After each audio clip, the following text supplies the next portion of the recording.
नमस्कार, जोहार। झारखंड का एकमात्र सरकारी न्यूज चैनल क्लीन न्यूज में आपका स्वागत है। समस्या किसान से जुड़ा हो या हो पारा शिक्षकों का मुद्दा, हर खबर पर होगी हमारी पैनी नज़र। सभी खबर सिलेक्टेड और काम की है, तो वीडियो के अंत तक बने रहें। साथ ही आप न्यूज को किस गांव या शहर से देख रहे हैं, हमें कमेंट में ज़रूर बताइए। आज का लाइक हम 100 रखते हैं, उम्मीद है कि आप इसे पूरा करेंगे। और रोजाना पंचायत चुनाव का अपडेट पाने के लिए चैनल को सब्सक्राइब कर बेल आइकन को प्रेस करें। तो चलिए जानते हैं आज का मुख्य समाचार। झारखंड में कल शाम 4 बजे से सोमवार सुबह तक लॉकडाउन, आज रहेगा कंप्लीट लॉकडाउन। कोरोना संक्रमण की रफ्तार कम करने के लिए झारखंड में लागू स्वास्थ्य सुरक्षा सप्ताह के बीच राज्य की हेमंत सोरेन सरकार द्वारा वीकेंड लॉकडाउन की घोषणा के तहत कल शनिवार शाम 4 बजे से सोमवार सुबह 6 बजे तक लॉकडाउन रहेगा। आज कंप्लीट लॉकडाउन रहेगा। इस दौरान डेयरी आउटलेट व मेडिकल सेवा समेत अन्य 2 पाबंदियों से छूट दी गई है। से सभी दुकानें बंद रहेगी। इसे लेकर रांची में जाम सा नजारा दिखा। झारखंड की राजधानी रांची समेत पूरे राज्य में 8वीं बार स्वास्थ्य सुरक्षा सप्ताह की अवधि 24 जून तक के लिए बढ़ा दी गई है, लेकिन शनिवार शाम 4 बजे से सोमवार की सुबह 6 बजे तक लॉकडाउन रहेगा, यानी और रविवार को कंप्लीट लॉकडाउन रहेगा। इसकी शुरुआत शनिवार शाम 4 बजे से ही हो जाएगी, जो सोमवार की सुबह 6 बजे तक लागू रहेगी। इसे देखते हुए रांची में लोग बाजारों से में निकलने, इस कारण रांची में मेन रोड में जाम का नजारा दिखा। पंचायतों को दोबारा एक्सटेंशन देने पर आ सकता है अध्यादेश। झारखंड की पंचायतों को दोबारा एक्सटेंशन देने पर जल्द फैसला होगा। फिलहाल पंचायतों की कमान मुखिया की अध्यक्षता में गठित कार्यकारी समिति के पास है। इसी व्यवस्था को अगले 6 माह तक और विस्तार देने के लिए अध्यादेश लाने की तैयारी की जा रही है। पहले 22 जून को होने वाले कैबिनेट मीटिंग में यह प्रस्ताव रखा जाना था, लेकिन अब ऐसा शायद ही हो पाए। 22 जून के बाद अब भी कैबिनेट मीटिंग होगी, उसमें पंचायतों को मौजूदा व्यवस्था को विस्तार देने पर मुहर लगने की संभावना है। 1 माह से नियमों का हो रहा अध्ययन। त्रिस्तरीय पंचायत राज्य व्यवस्था के तहत पंचायतों के एक्सटेंशन कैसे दिया जाए, इसका अध्ययन किया जा रहा है। इसके लिए झारखंड सरकार की पंचायती राज नियमावली और भारत सरकार की पंचायती राज अधिनियम दोनों का अध्ययन किया जा रहा है। तेल के बाद दाल की भी कीमतों में आई गिरावट, रिफाइंड भी हुआ कम। कोरोना संक्रमण की दर में कमी आने के साथ ही खाद्यान्नों की दरों में भी कमी देखने को मिल रही है। सरसों तेल की कीमतों में गिरावट आने के बाद अब दाल की कीमतें नीचे आ गई है। विभिन्न प्रकार की दालों में 5 से 7 रुपये प्रति किलो पर कमी देखी जा रही है। इसी प्रकार से एक विशेष ब्रांड के रिफाइंड तेल पर भी प्रति लीटर 5 रुपये की कमी देखने को मिल रही है। कृषि बाजार उत्पादन समिति धनबाद के अनुसार अरहर दाल पर 7 रुपये, मसूर दाल पर 6 रुपये, चना दाल पर 5 रुपये और मूंग दाल पर भी 5 रुपये की कमी आई है। यह स्थिति दाल के थोक और खुदरा दरों पर भी देखने को मिली। थोक में दाल की दरें 300 से लेकर 500 रुपये प्रति क्विंटल कम हुई है, तो रिफाइंड तेल की करें तो महाकोश ब्रांड के रिफाइंड तेल की प्रति लीटर पैक पर 5 रुपये कम हुई है। पिछले दिनों यह रिफाइंड तेल 150 रुपये की लीटर से दर से बिक रही थी, जबकि अब यह 145 रुपये प्रति लीटर आ चुका है। झारखंड में कोरोना संक्रमितों की संख्या में आई कमी, महज 4 जिलों में 100 से अधिक मरीज। झारखंड एक बार फिर कोरोना संक्रमण की दूसरी लहर में ठीक पहले की स्थिति में करीब पहुंच गया है। राज्य में दूसरी लहर आने से पहले कोरोना के दैनिक मामले में 100 से कम संख्या में मिलते थे। इस साल मार्च के अंतिम पखवाड़े में कोरोना की दूसरी लहर आने के बाद दैनिक मामले अचानक बढ़ने लगे थे। 20 से 22 मार्च के बीच राज्य में 150 से कम दैनिक मामले सामने आ रहे थे। दूसरी लहर में कोरोना संक्रमण की काफी कम होने के बाद अब लगातार 2 दिनों से 150 से कम दैनिक मामले मिल रहे हैं। एक गांव में 10 साल से बिजली नहीं, फिर भी हर महीने आ रहा है हजारों रुपए का बिल। घाघरा प्रखंड के पूटो बरटोली में 10 वर्षों से बिजली नहीं है, परंतु प्रत्येक माह बिजली का बिल ग्रामीणों को आ रहा है। कई ग्रामीण तो कुछ माह बिजली का बिल भी जमा कर चुके हैं, इस डर से कि कहीं प्रशासन हमें बिजली का बिल भुगतान नहीं करने के आरोप में हमारे ऊपर कार्रवाई न कर दे। परंतु विभाग की लगातार लापरवाही के बाद ग्रामीण एकजुट होकर शुक्रवार को बिजली विभाग के ऑफिस में जाकर लाइनमैन सुंदर देव यादव को मुलाकात कर सारी समस्या बताई, जिस पर उन्होंने जल्द समस्या का समाधान करने की बातें कही। ग्रामीणों ने बताया कि इससे पूर्व भी कई बार बिजली विभाग के ऑफिस में जाकर घटना की जानकारी दी थी। इसके बाद ही हमेशा ऑफिस से आश्वासन मिलता है, ठीक है कर देंगे। गांव में बिजली भी आ जाएगी और गलत तरीके से जो बिजली बिल आ रहा है उसे ठीक कर दिया जाएगा। परंतु अभी तक न तो बिजली का बिल आना रुका है और न ही गांव में बिजली आया है। हम सब लोग अंतिम बार बिजली ऑफिस आए हैं। अब हम लोग न ही बिजली विभाग से संपर्क करेंगे और न ही अब हमें सरकार की नीतियों पर भरोसा है। एक तो हमारे गांव में 10 वर्षों से अंधेरा है, प्रत्येक महीने बिजली का बिल आ रहा है। 1000 रुपये में फर्जी RT-PCR रिपोर्ट देकर करवाते थे हवाई सफर, गिरोह के 2 सदस्य हुए गिरफ्तार। झारखंड की राजधानी रांची के बिरसा मुंडा एयरपोर्ट पर तैनात CISF की टीम ने फर्जी RT-PCR रिपोर्ट बनाने वाला गिरोह का पर्दाफाश किया है। पैथोलॉजी लैब में काम करने वाले 2 लोग इस गिरोह का संचालन कर रहे थे। ये गिरोह फ्लाइट में सफर करने वाले वैसे लोगों को अपना शिकार बनाता था जिसके पास कोविड की RT-PCR रिपोर्ट नहीं होती थी। अली और तमीम नामक 2 आरोपियों को पुलिस ने गिरफ्तार किया है। रिम्स पेइंग वार्ड के लिए मिले 4 डॉक्टर, अब 24 घंटे होगी मरीजों की देखभाल। रिम्स में इलाज के लिए आने वाले मरीजों को पेइंग वार्ड की फैसिलिटी दी जाती है। 24 घंटे में मरीजों की देखभाल के लिए डॉक्टर की बहाली की गई है। इनमें 4 doctor Nirja Varma, doctor Rohit Bharati, Mohan Biruli, doctor Anish Kumar तथा डॉक्टर परवीन कुमार मेहरा शामिल है। ये डॉक्टर पेइंग वार्ड में 24 घंटे मरीजों के लिए उपलब्ध होंगे, जिससे कि पेइंग वार्ड के इलाज करा रहे मरीजों की तबीयत बिगड़ने पर उनका तत्काल इलाज किया जा सकेगा।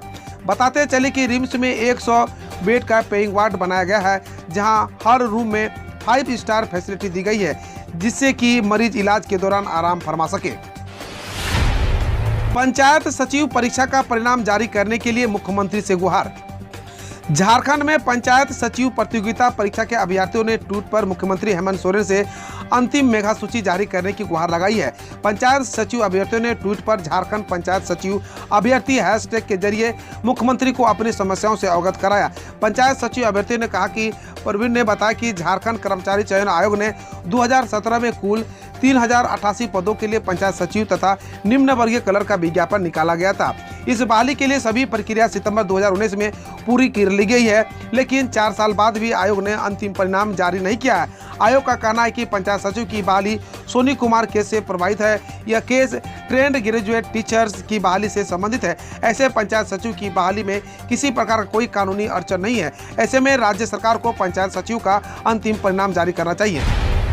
खबर देश विदेश और देश की विभिन्न योजनाओं से एवं झारखंड के पड़ोसी राज्यों से। बिहार बोर्ड की 10वीं एवं 12वीं में फेल हुए छात्रों से 8 अंक ग्रेस देकर किया गया पास। बिहार बोर्ड की 10वीं और 12वीं की परीक्षा में अधिकतम 2 विषयों में फेल हुए करीब 2.18 लाख परीक्षार्थियों को ग्रेस के रूप में 8 अंक देकर पास घोषित किया गया है। राज्य के शिक्षा मंत्री विजय कुमार चौधरी ने कहा कि कोविड-19 के चलते कंपार्टमेंटल परीक्षा आयोजित नहीं होने के कारण छात्र को प्रमोट करने का निर्णय लिया गया है। राजकीय सम्मान के साथ चंडीगढ़ में हुआ मिल्खा सिंह का अंतिम संस्कार, खेल मंत्री रहे मौजूद। चंडीगढ़ में मटका चौक स्थित श्मशान घाट में शनिवार को राजकीय सम्मान के साथ पूर्व धावक मिल्खा सिंह का अंतिम संस्कार किया गया। इस दौरान खेल मंत्री किरण रिजिजू व पंजाब के राज्यपाल BP सिंह समेत अन्य लोग मौजूद रहे। गौरतलब है कि मिल्खा सिंह के सम्मान में पंजाब में 1 दिन का राजकीय शोक घोषित किया गया है। सरकार ने स्विट्जरलैंड में भारतीयों को काले धन को लेकर आई खबरों को किया खंडन। सरकार ने स्विट्जरलैंड में भारतीयों को काले धन को लेकर प्रकाशित मीडिया रिपोर्ट का खंडन किया है। बकौल सरकार जमा राशियों में हुई वृद्धि या कमी को सत्यापित करने के लिए स्विस अधिकारियों से जानकारी मांगी गई है। खबरें थी कि स्विस बैंक में भारतीयों की धनराशि 2019 के आखिर में 6,625 करोड़ थी, जो 2020 के अंत में 20,700 करोड़ हो गई है। कोविड-19 के कारण हरिद्वार में गंगा दशहरा स्नान रद्द, 20 जून को सील रहेंगी जिले की सीमाएं। गंगा दशहरा और निर्जला एकादशी पर हरिद्वार में आज और कल होने वाले गंगा स्नान को कोविड-19 के कारण रद्द कर दिया गया है। पुलिस के मुताबिक आज जिले की सीमाओं को सील कर दिया जाएगा। हरिद्वार के SP कमलेश उपाध्याय ने कहा कि यह तय किया गया है कि गंगा दशहरा प्रतीकात्मक तरीके से मनाया जाएगा। गंगा जल से शुद्धिकरण के बाद बंगाल में TMC में फिर शामिल हुए गए बीजेपी के 300 वर्कर। बीरभूम में बीजेपी छोड़कर दोबारा TMC में शामिल होने वाले करीब 300 कार्यकर्ताओं पर गंगा जल छिड़काकर उनका शुद्धिकरण किया गया। TMC के पंचायत प्रधान तुषार मंडल ने कहा यह उनके मन की शुद्धि के लिए किया गया, जिन्हें बीजेपी द्वारा प्रदूषित किया गया था। टीएमसी में शामिल करने की मांग को लेकर कार्यकर्ता ने 4 घंटे तक धरना दिया था। 40 घंटे से बेहोश है बाबा का ढाबा के मालिक, आईसीयू में हालत नाजुक, सफदरगंज अस्पताल में भर्ती। शराब और नींद की गोलियां का सेवन कर कथित तौर पर खुदकुशी की कोशिश करने वाले बाबा का ढाबा के मालिक कांता प्रसाद पिछले 40 घंटे से बेहोश है। दिल्ली के सफदरगंज अस्पताल में प्रवक्ता ने कहा वह आईसीयू में भर्ती हैं, जहां डॉक्टर उनकी देखरेख कर रहे हैं। वह वेंटिलेटर पर हैं। डॉक्टरों ने कहा कि उनकी हालत नाजुक है। जम्मू कश्मीर में नार्को टेरर मॉड्यूल का भंडाफोड़, 45 करोड़ की हीरोइन समेत 10 लोग अरेस्ट। जम्मू कश्मीर के बारामूला में सुरक्षा बलों ने एक नार्को टेरर मॉड्यूल का भंडाफोड़ किया है। कश्मीर जोन पुलिस ने ट्वीट कर बताया कि बारामूला पुलिस ने 10 लोगों को गिरफ्तार कर 45 करोड़ कीमत के 9 किलोग्राम हीरोइन और 21 लाख नगद, 4 पिस्तौल, 10 ग्रेनेड व 4 वाहन जब्त किए हैं। बतौर पुलिस मामले में छानबीन जारी है। 5 किलो 200 ग्राम के बच्चों का असम में हुआ जन्म, डॉक्टर ने बताया राज्य का सबसे वजनी नवजात। सिलचर में एक महिला ने 5 किलो 200 ग्राम वजनी बच्चे को जन्म दिया है और सतिंदर मोहन देव अस्पताल में एक डॉक्टर के अनुसार यह लेट डिलीवरी का मामला था। डॉक्टर ने कहा कि हमारी जानकारी के अनुसार यह असम में अब तक का सबसे वजनी नवजात है। पहले करीब 4 किलोग्राम वजनी बच्चे जन्म है, लेकिन यह अनूठा मामला है। 6 करोड़ की कीमत के 220 टन नकली बीज तेलंगाना में बरामद, 13 लोग हुए गिरफ्तार। नलगोंडा पुलिस ने छापेमारी अभियान चलाते हुए 6 करोड़ की कीमत के करीब 220 टन नकली बीज बरामद की है कर 13 लोगों को गिरफ्तार किया है। नलगोंडा के एसपी एबी रंगनाथ के मुताबिक आरोपियों ने विभिन्न जगहों से बेकार बीजों को खरीदकर उन पर रंग कर दिया और बाद में एक ब्रांड नाम के साथ पैकेटों पर पैक कर दिया। तेलंगाना में रविवार को यानी आज लॉकडाउन पूरी तरह होगा समाप्त। ऐसा करने वाला देश का पहला राज्य है। कोविड-19 के घटते मामलों को देखते हुए तेलंगाना सरकार ने शनिवार को कैबिनेट बैठक में फैसला लिया है कि आज राज्य में लॉकडाउन पूरी तरह समाप्त कर दिया जाएगा। इसके साथ ही तेलंगाना पूर्ण रूप से लॉकडाउन हटाने वाला देश का पहला राज्य बन जाएगा। इससे पहले तेलंगाना सरकार ने 19 जून तक लॉकडाउन बढ़ाने का फैसला किया था। ड्यूटी पर जान गंवा चुके 3 वायु सैनिकों समेत 6 लोगों को परिजन को देंगे 1 करोड़, सिसोदिया का कहना है। दिल्ली के उप मुख्यमंत्री मनीष सिसोदिया ने बताया कि ड्यूटी पर जान गंवा चुके 3 वायु सैनिकों, 2 पुलिसकर्मियों और सिविल डिफेंस से संबंधित एक व्यक्ति के परिवार को दिल्ली सरकार 1 करोड़ देगी। उन्होंने बताया कि इनमें दिल्ली पुलिस की एसीपी संकेत कौशिक शामिल है, जिनकी राजौरी फ्लाईओवर पर चेकिंग के दौरान ट्रक द्वारा कुचलने से मौत हुई थी। अनुकंपा के आधार पर 2 विधायकों के बेटों को अफसर बनाने की पंजाब मंत्रिमंडल ने दी मंजूरी। पंजाब मंत्रिमंडल ने अनुकंपा के आधार पर विधायक फतेह जंग बाजवा के बेटे अर्जुन प्रताप सिंह बाजवा को ग्रेड 2 पुलिस इंस्पेक्टर और विधायक राकेश पांडे के बेटे भीष्म पांडे को राजस्व विभाग में नायब तहसीलदार बनाने के प्रस्ताव को मंजूरी दे दी है। वहीं विपक्षी दल शिरोमणि अकाली दल का आम आदमी पार्टी ने सरकार के इस फैसले का विरोध किया। एम्स प्रमुख का कहना है देश में 6 से 8 हफ्ते में आ सकती है कोविड-19 की तीसरी लहर। दिल्ली स्थित एम्स के निदेशक डॉक्टर रणदीप गुलेरिया ने एक न्यूज चैनल से कहा कि भारत में तीसरी लहर का आना तय है और यह अगले 6 से 8 हफ्ते को दस्तक दे सकती है। उन्होंने कहा कि अनलॉक की प्रक्रिया जारी होने के बाद फिर से कोविड-19 के उपयुक्त व्यवहार में कमी देखी जा रही है, दोबारा भीड़ जुट रही है। दिल्ली सरकार ने बढ़ाया मजदूरों का न्यूनतम वेतन, 55 लाख श्रमिकों को मिलेगा फायदा। दिल्ली सरकार ने शुक्रवार को सभी अकुशल, अर्धकुशल, कुशल व अन्य श्रमिकों का न्यूनतम वेतन में वृद्धि का आदेश दिया है। उप मुख्यमंत्री मनोज सिसोदिया ने कहा कि इससे लिपिक व सुपरवाइजर वर्ग के कर्मचारियों को भी फायदा होगा। दिल्ली में दूसरे राज्यों की तुलना में मजदूरों को सर्वाधिक न्यूनतम वेतन मिल रहा है। बकौल सिसोदिया इसमें 55 लाख कॉन्ट्रेक्चुअल वर्कर्स को फायदा मिलेगा। पंजाब में छठे वेतन आयोग की सिफारिशों के तहत नया पे स्केल 1 जनवरी 2016 से होगा प्रभावी। पंजाब के मुख्यमंत्री अमरिंदर सिंह ने बताया कि राज्य सरकार ने शुक्रवार को छठे वेतन आयोग की सिफारिशों के तहत बढ़े हुए पे स्केल को मंजूरी प्रदान की है। बकौल मुख्यमंत्री नया पे केवल स्केल 1 जुलाई 2021 से लागू होगा, जबकि 1 जनवरी 2016 से प्रभावी होगा और पिछले वेतन आयोग के मुकाबले वेतन व पेंशन 2.59 गुना बढ़ सकती है। मिल्खा सिंह कुछ दिन पहले बात की थी, नहीं पता था यह आखिरी बातचीत होगी।